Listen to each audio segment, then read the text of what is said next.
ஆலயத்துக்கு சென்றோமானால் நமக்கு இருக்கக்கூடிய தீய எண்ணங்கள், அதே போல் மற்றவர்கள் மீது ஏற்படக்கூடிய பொறாமை, சின்ன சின்ன விஷயங்கள் எல்லாமே தவறான விஷயங்கள் எல்லாம் நம்மளை விட்டு போகிறதுக்கான வல்லமை உண்டு. ஆனால் நம்மளுடைய உடலில் எந்த ஒரு பிணி நீங்காடு இருந்தாலும் முருகப்பெருமானை வேண்டணும் அப்படின்னா நமக்கு இருக்கக்கூடிய சகல விதமான பிணிகளும் நீங்கும். மற்றவங்களுக்கு எந்த ஒரு தீங்குகளும் நினைக்கக்கூடாது. ஒன்று. இன்னொன்று, நம்மளுடைய வாழ்க்கை நல்லா இருக்கணும்னு மேம்படணும்னு நினைக்கணுமே ஒழிய அவருக்கு இந்த தீங்கு செஞ்சால் நம்ம நல்லா இருப்போம் அப்படிங்கிற எண்ணம் வரக்கூடாது. மொத்தத்தில் என்ன சொல்ல வரோன்னா, அடுத்தவங்களுக்கு தீங்கு செய்யாமல் இருந்தாலே நம்மளுடைய வாழ்க்கை நமக்கு சிறப்பாக இருக்கும். காலகட்டத்தில் வன்முறை அதிகமாக இருக்குது. அதனால் பேரண்ட்ஸ் தான் நம்ம பிள்ளைங்களுக்கு கைட் பண்ணி, கோயில் நல்ல நல்ல வழிகள் நிறையா இருக்குது, அந்த மாதிரி அவங்க தான் கைட் பண்ணி கூட்டிகிட்டு வரணும். இப்போ மலேசியாவில் பார்த்தீங்கன்னா நீங்களே பார்த்துருப்பீங்க, சோஷியல் மீடியா, பேப்பர்லாம் சண்டை, வன்முறை இந்த மாதிரி நிறையா போயிட்டு இருக்கு. இதெல்லாம் தவிர்த்து நம்ம இந்திய சமுதாயம் முன்னேறி நல்லபடியாக இருக்கணும். சிலர் அவங்களோட நேரத்தை இந்த கோயில் சேவைகளில் செஞ்சு அவங்க நேரத்தை சிறந்த முறையில் செலவழிக்கணும்னு கேட்டுக்கிறேன்.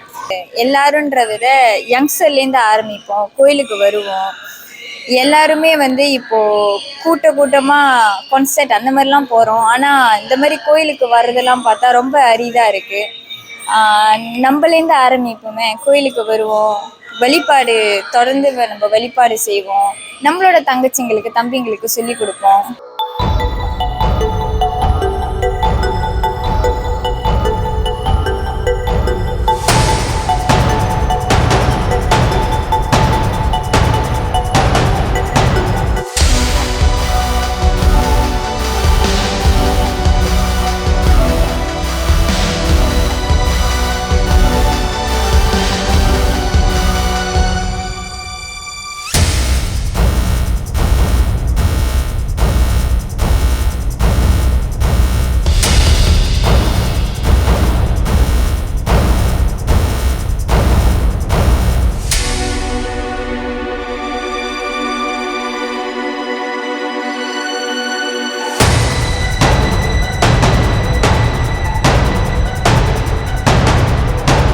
धीमहि तन्नो स्कन्धा प्रचोदयात्।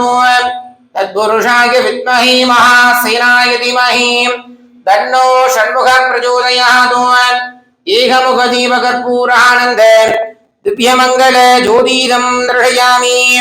सर्वस्यापैः सर्वशक्तिं सर्वदेवमेनाप्नोति सर्वं जयति।